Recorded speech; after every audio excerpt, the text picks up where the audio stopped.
Reddit, what is your most disturbing, scary, or creepy real story? Story 1. A few years ago, I was walking through the woods off the beaten track a bit and I smelt this really overpowering sweet smell. Being nosy, I pulled back the undergrowth to have a look and found a dead body. The guy had clearly been there a while and wasn't looking great, all swollen and green and black with various runny bits. The local wildlife had also been dining well for a few days. I called the police, who told me to wait with the body until they arrived. Being in the middle of nowhere, it took a while for them to arrive and it got dark and I was just sat there in the dark with him for a long time. It turned out he had committed suicide. For a long time afterwards I had dreams about him and he would talk to me, and not nice things. Mainly about how he was angry I had disturbed his resting place and he wanted me to kill myself. Probably just my imagination, but all pretty disturbing at the time. He still turns up in my dreams from time to time and no doubt will be tonight after typing this. Story 2.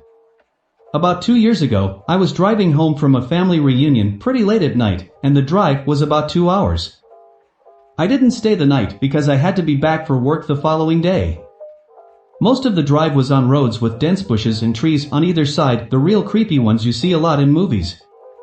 Anyway, I had been driving about 45 minutes, and I was starting to get really tired. You know how sometimes you just suddenly become really tired, out of nowhere? Well yeah, that happened to me. I knew I wasn't going to last, but I didn't come across any place that I felt I could park and safely sleep. Anyway, after it became clear to me that I wasn't going to find a place to pull up, and my tiredness wasn't going away, I did something very questionable. I pulled over to the side of the road onto the grass, behind some bushes, to try and I made a mental note that the time was 11:22, and then fell asleep. Sometime later I was awoken by a scratching sound. I looked at the clock, 11:50. The sound stopped after a few seconds, and because I was still extremely tired, I didn't bother looking around and simply went back to sleep. I was later awoken by the same sound, and it was now 12:40. This time it really freaked me out because the sound didn't stop. The thought ran across my mind that it was just an animal inspecting the car, but why would it return almost an hour after it had left the previous time? I looked in my rear view mirror and just managed to catch a glimpse of something running away into the forest. Now, at the time, I thought it was the damn hook killer, you know, the one that scratched that couple's car and then slaughtered the guy when he got out to investigate?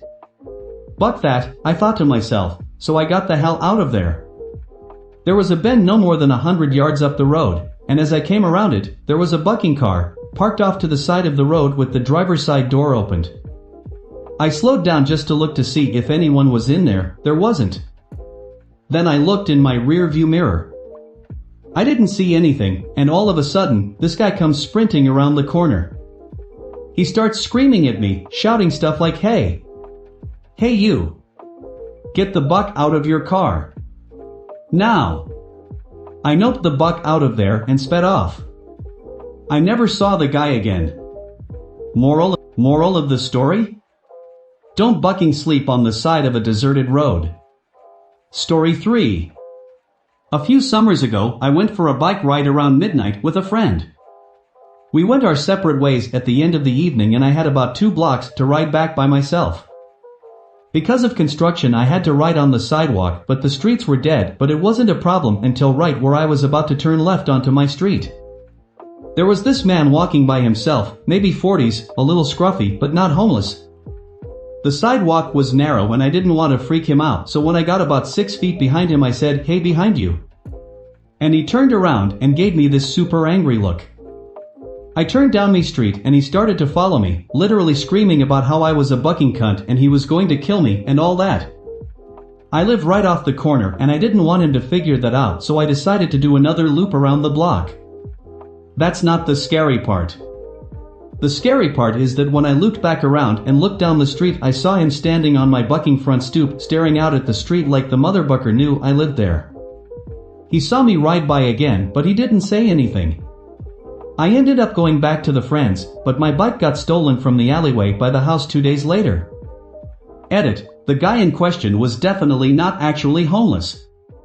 We have a large population of mentally ill in that area, unfortunately, downtown of a medium-sized city, so if I didn't think the sidewalk was too narrow to pass otherwise I wouldn't have disturbed him. Half the scary part was that he looked pretty much completely normal for my area. That being said, I ended up texting my mom and she made the decision not to notify law enforcement until my bike was stolen. Story 4. I posted this just a couple days ago on another thread.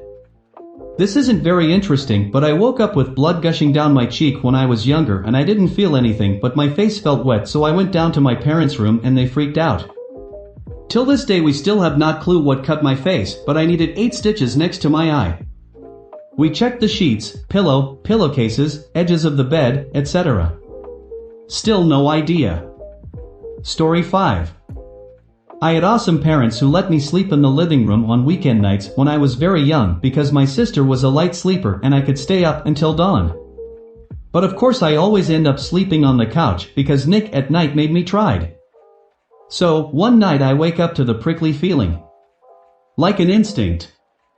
Just bolted into a sitting position and stared out the front window. We lived in rural Georgia, so you can imagine the magnitude of trees. In perfect light cast from the moon, I see a silhouette of someone in this bucking tree. The family dog dashes to the window and is snarling into the glass.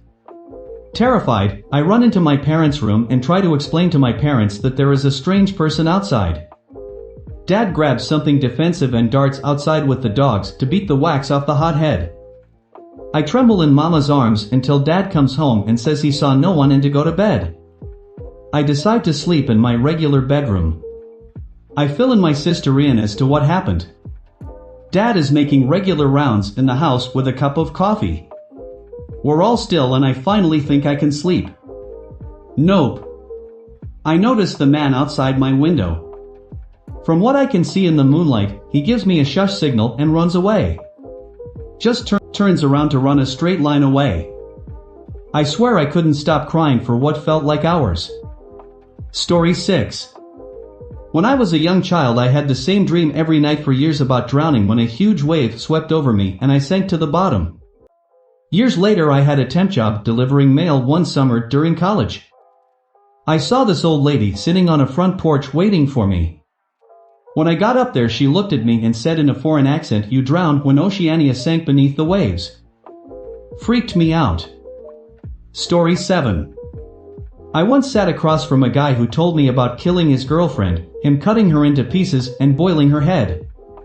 He explained why he killed her and wished he could talk to the parents so they could understand that what he did was a good thing. It wasn't. I sat with him for 45 minutes as he went into detail. Was the most surreal 45 minutes of my life. Source: worked in max security mental health facility. Story 8. My house sits farther back in the lot than most other houses. It is a strange layout as well. The sidewalk runs the length of the living room and ends at the front porch, which lets into the living room. Large windows that do not open allow great light to get into the living room, but at the cost of no privacy. The rest of my family was on vacation, and having the house to myself, I decided I would get smashed. Well, I pass out on the couch in the living room at about 9, when I realized I was too scared to walk back to my room. The couch is right underneath these big windows. I woke up suddenly, not knowing why. I had a severe case of the chills, and I could not figure out why. Then the banging started.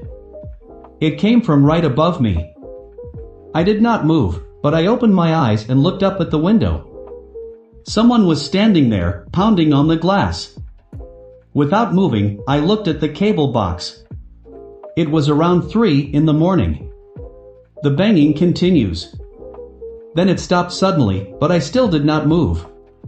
Suddenly it commences again, coming from 2 different directions now. Someone is banging on the window, and another person is banging on the front door. They kept doing it, would not go away. Finally, after about 40 minutes they quit. It was the most terrifying event I can recall at the moment. It made me a nervous wreck after that. I called a friend the next day to see if he would come over and stay for the rest of the week, and his response was, "What the buck for? So that we can both be murdered in our sleep? Thanks a lot, asshole." Story 9. I was 17 and had just gotten my license. Back in high school, my friends and I had made it a mission to find abandoned houses to throw parties in. We had a few good candidates, but the motherlode was this house I would pass on my home from work.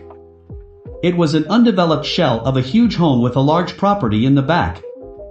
I had told one of my friends about it, and one day before we went to see a movie, I took him to the house. It was about dusk in summer, so I had my headlights on. I pulled into the front of the house and we were there for like 10 seconds tops before we pulled back to go to the main road. A minute later, this big truck pulls up behind us with its high beams on and riding our ass. My friend and I took note of it, but paid it no mind as we headed back to the main road. At the light, I turned right, but the truck cut through the gas station at the corner and blocked us off. Out of the truck comes this big hulk of a man, and my friend and I are shitting our pants. He raps on the window and I roll it down. Now, the really freaky part is that this is a busy road and now there was no one in sight. He asks us what we were doing at the house and I quickly lied and said we were making a U-turn. He stares at us for a few seconds, smiles, and sends us on our way. To this day, the house remains unfinished and I'm convinced it's a drug operation of some sort. TLDR, don't go into abandoned houses, man. Story 10. When I was about 10, all of my cousins and siblings were over, about 10 of us there. The parents and grandparents were out for an adult dinner. So it was just the kids sitting around watching a few movies when all of a sudden the house shook and there was a large flash coming from the backyard. It felt as if a bomb dropped. We all heard, felt, and saw it, and as a pack we ran into the hallway. The eldest cousins in the group debated on calling the police, but opted to call the parents. After a few minutes we gained our courage and ventured out into the living room again, this time with weapons, just in case. After a half hour with no other issues, the parents came home and thought we were insane. There was nothing wrong with the backyard and no neighbors reported anything. It's been 10 years, and we still talk about it, trying to figure out what it was. That has been the scariest thing to happen to me by far. If you made it this far, please consider pressing the subscribe and like button. Now continue to the video. Story 11. Okay, so this happened to me last summer when I was back at my parents' house during the holidays. It was around 3 a.m. and I was in my room on my computer when I got a call from my sister. Now that was already a little bit weird since my sister's room is just down the hallway from mine and she could have just came in my room. I went to pick up and the call ended as soon as I reached the phone. I figured that she wanted to speak with me, so I got up and went to her room. As soon as I reached her door, she started screaming that someone was in the room with her, so I busted in and of course nobody was here. After she stopped crying, she told me that she woke up and saw a dark shadow just centimeters from her face, and that's when she screamed. So I told her that she called me. She told me that her phone is not in her room and that she was sleeping. Sure enough, her phone is actually downstairs in her purse. The weird part is that I have the log of her call on my phone, but she doesn't. Never managed to explain this one. Story 12. I was delivering a hot tub to this contractor/realtor in this fancy gated community near Branson, Missouri. When I arrived, the construction workers were in charge of telling me where the thing was supposed to go. It was going on the 4th floor balcony, but because of the way the house was built, the 4th floor was ground floor. The other 3 floors were on the side of a hill, but the driveway was even with the first 4th floor entrance, if that makes sense. So, lot of construction going on, but to get the hot tub on the balcony, I had to make a ramp, take it from the drive, down into the yard, up a ramp to the porch, through the living room door, across the living room, out the back patio doors onto the deck. Problem with this was, the deck was unfinished. A huge section of decking was missing. They had literally installed only enough decking so that I could go from the patio doors to the far corner of the deck where the hot tub would sit. There was no railing. The hot tub weighed 900 pounds and it was a 4-story drop if I fell. The construction workers volunteered to help me. We got it out onto the deck, crossed the narrow bridge of installed decking to the corner, and I was about to lay it down. You move these on a dolly while the hot tub is on its edge for clarification. Laying it down isn't that hard. You tilt it, bring it down to your lap, grab the strap securing it to the dolly, and lower it to the deck. It's very controlled and I'd done it thousands of times.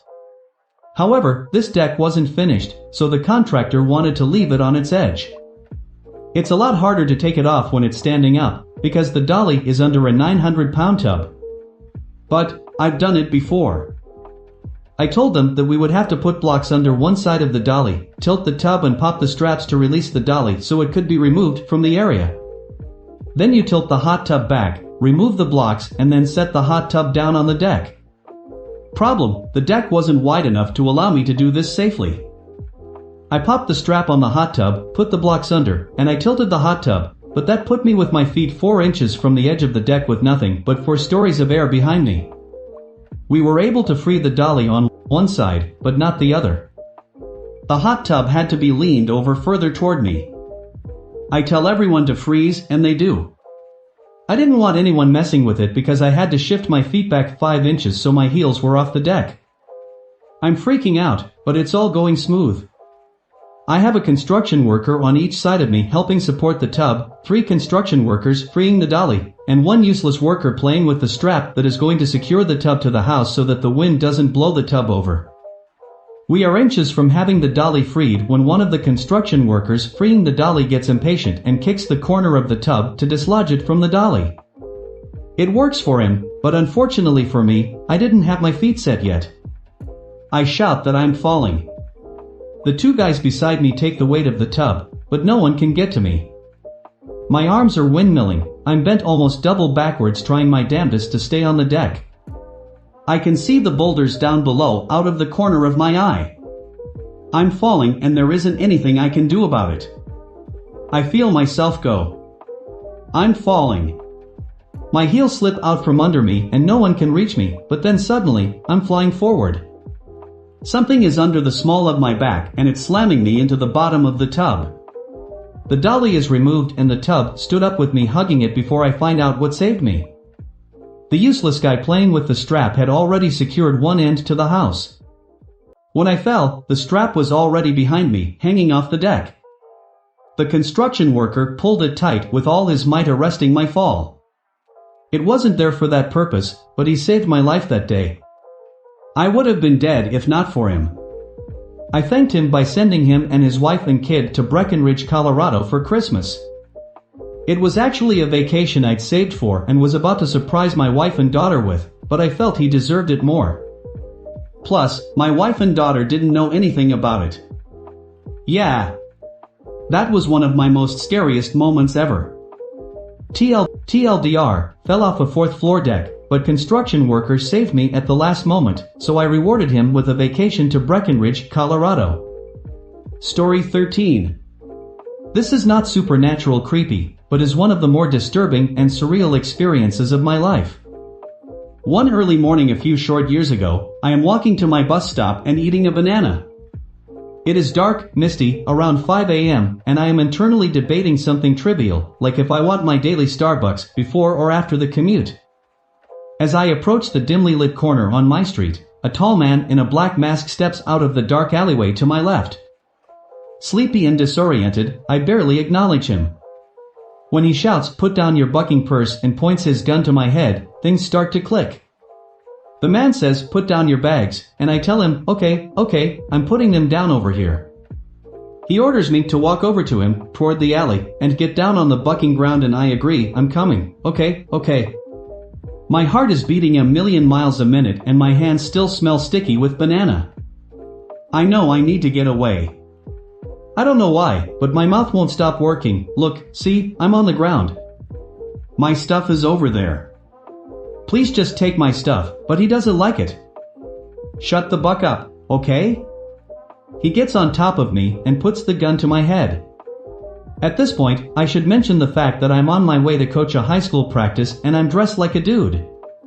Huge baggy pants, hat, jacket. If not for my telltale voice, I'd look like a prepubescent 90s rap star.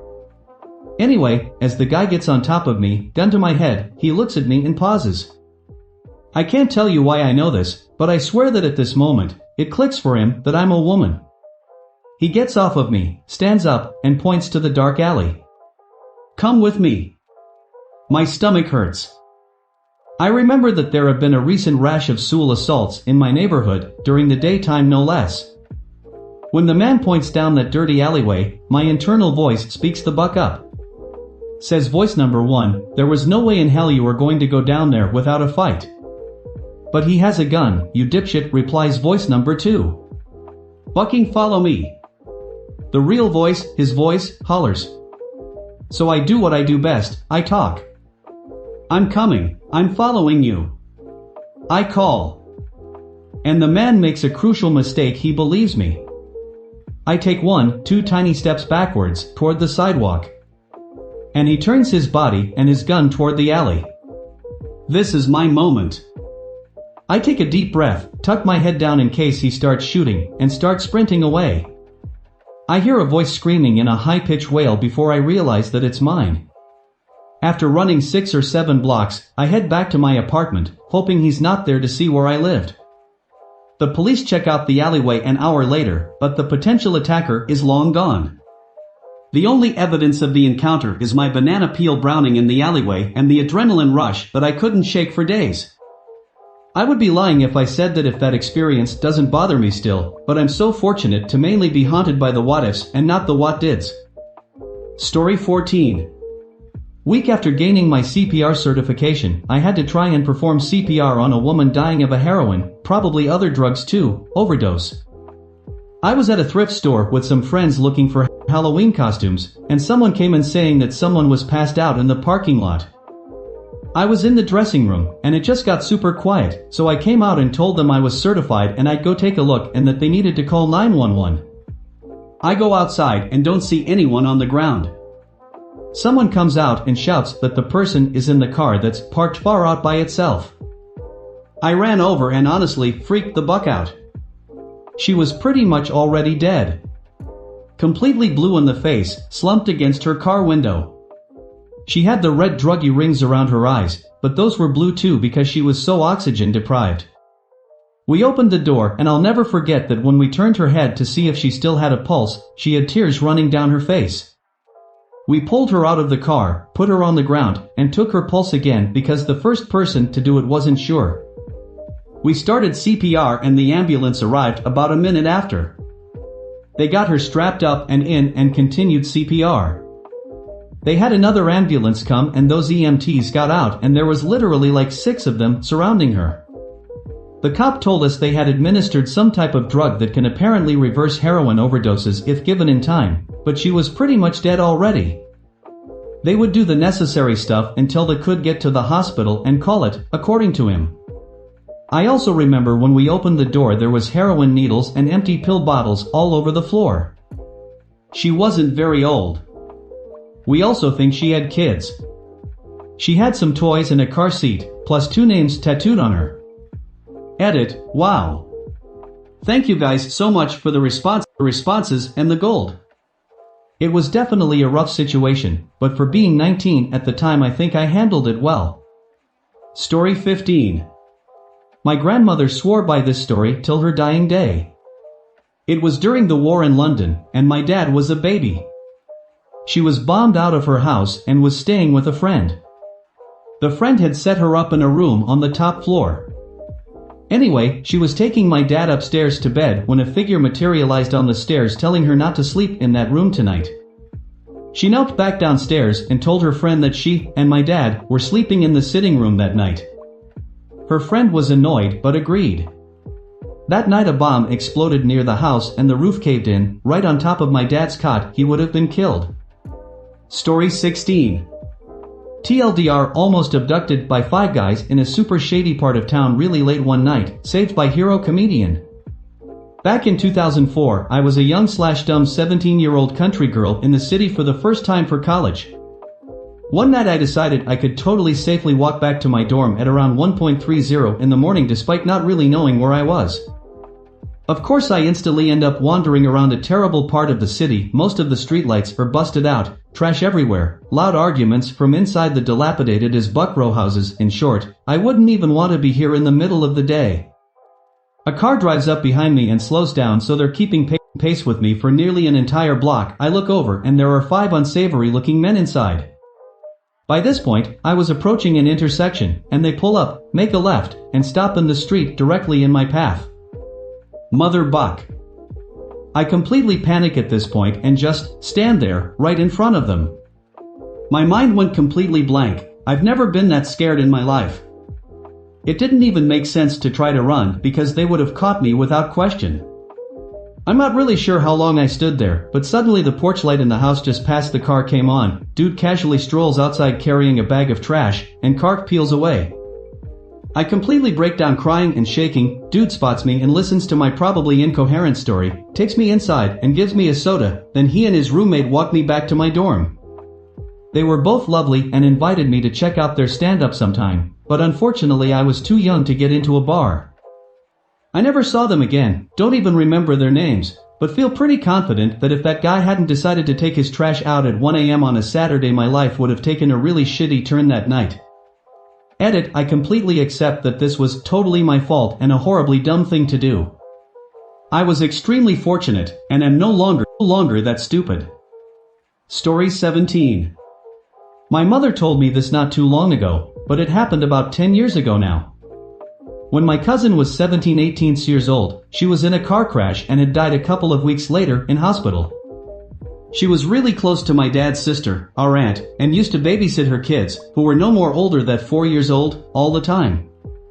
Our aunt's house was under construction just before she passed away, and it continued on after she passed away. One day my aunt got a phone call while she was at work from one of the construction workers complaining about a teenage girl who keeps showing up at the house and walking around, and that she shows up a number of times during the weeks, and it has been happening for a couple of weeks.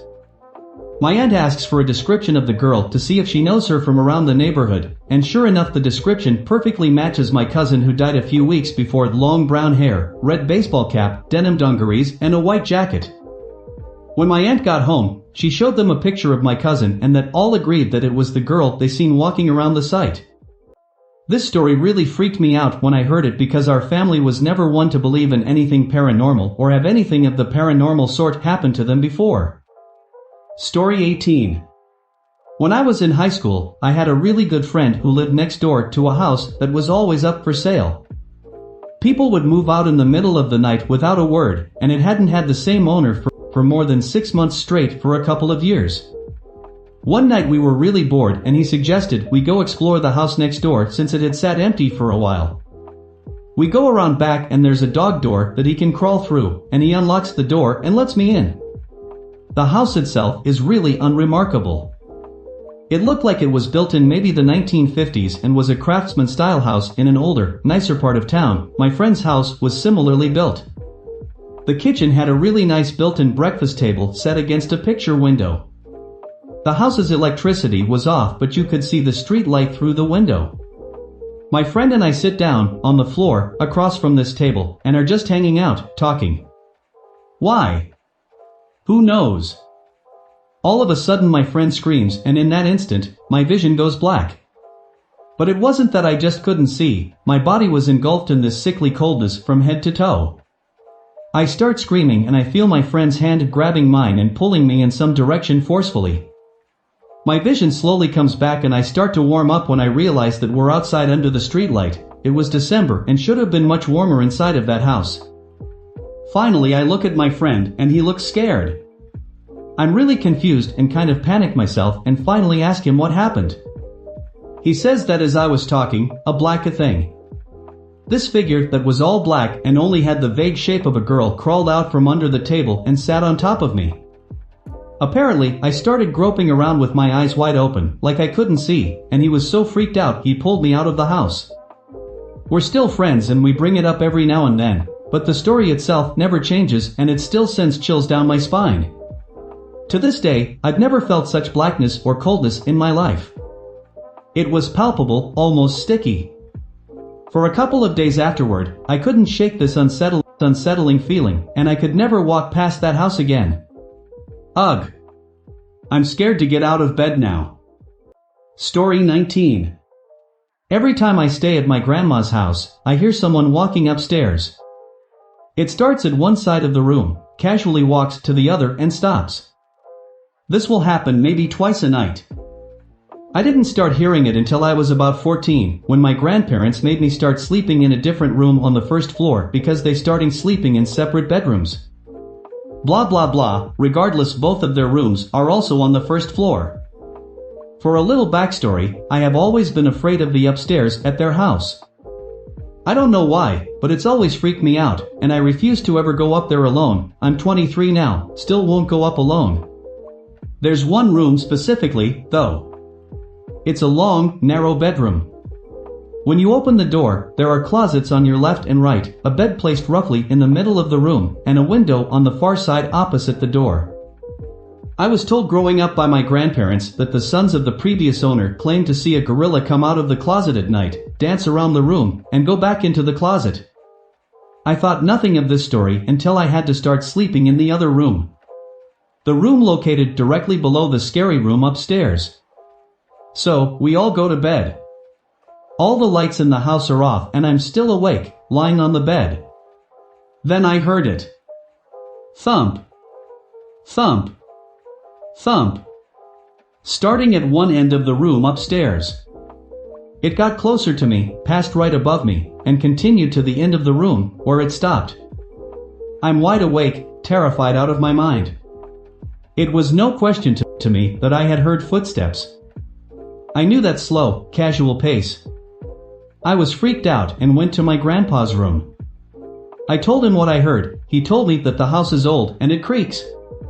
But he turned the dining room light on for me, so I felt a little safer. I tried going back to sleep. Then it started again, this time from where it ended the first time, by the window upstairs. It walks over me again and stops when it reached the door. I thought it was over until 5 seconds later when I heard it coming down the stairs. 1, 2, 3, 4, 5, silence as it reached the landing. Then 6, 7, 8, 9, 10. And silence again as it reached the first floor. I was frozen in shock. Whatever it was on my floor of the house, and sadly unaffected by the dining room light. I was staring at the doorway to my room, the dining room light was shining in, and my vision began to distort. I felt dizzy with fear, so I pulled the blankets over my head and suddenly heard a scratching sound from inside my room. I knew exactly where it was coming from, too, my grandpa's gun case. It was a very obvious sound, scratching on the wood. Long scratches down the front of the gun case door. I could even hear the door ever so slightly tapping against the frame as each scratch began. I tried to scream and I couldn't. I took a second to take a deep breath and let out a loud scream. In seconds my grandpa had made it to my room and I was relieved. Needless to say, he still didn't believe me. So I did what any normal person would do. I draped a sheet over the side of the bed and slept underneath it. I wrapped myself tight in a comforter, put on headphones, and turned my back to the door. There could be a party of ghosts in my room and I wouldn't even know. The next morning, my grandpa told my grandma about what happened the night before. She said, "Oh, that's silly. You know, your cousin woke me up the last time she stayed here. She came in my room saying, 'I hear footsteps.' I slept under the bed for the rest of my week's stay with them. I've stayed there countless times since that happened, and I hear the footsteps every time. I sleep on top of the bed now, but keep my back to the door and sleep with headphones on.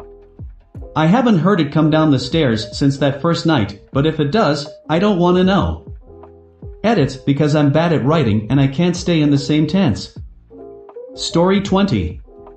When I was about 7, my 2 brothers and I were playing in an area that was used as an unethical motocross place. We decided to dig a tunnel for some reason. Being the extra smart guys we were. It took a few hours to dig about 6 feet in and 2 feet high. I was right up at the face when suddenly the tunnel collapsed. It was all dirt with no supports. My world went instantly black and hot. By hot I mean furnace hot. I couldn't move a muscle from the weight of the soil completely enclosing me. I started to really panic, as you do. Everything started turning red, which I guess was blood being forced into my head. Every breath was getting harder as the soil constrained me more and more. Even though my hands were near my face, I couldn't move my arms to clear the dirt around my head, and also started breathing in dirt, which made me cough, which made me contract my stomach, and then I couldn't draw breath at all. This isn't what made me panic though. The total darkness turning red with the incredible heat made my young mind think I was going to hell. I don't know how long I was buried for, but it seemed like an eternity. Suddenly I felt something grab one of my feet. My brothers had been frantically digging through the collapse to pull me out and managed to reach me and then pull me out. We never told my parents, I just went home and got hosed down. TLDR, got buried alive and pissed myself.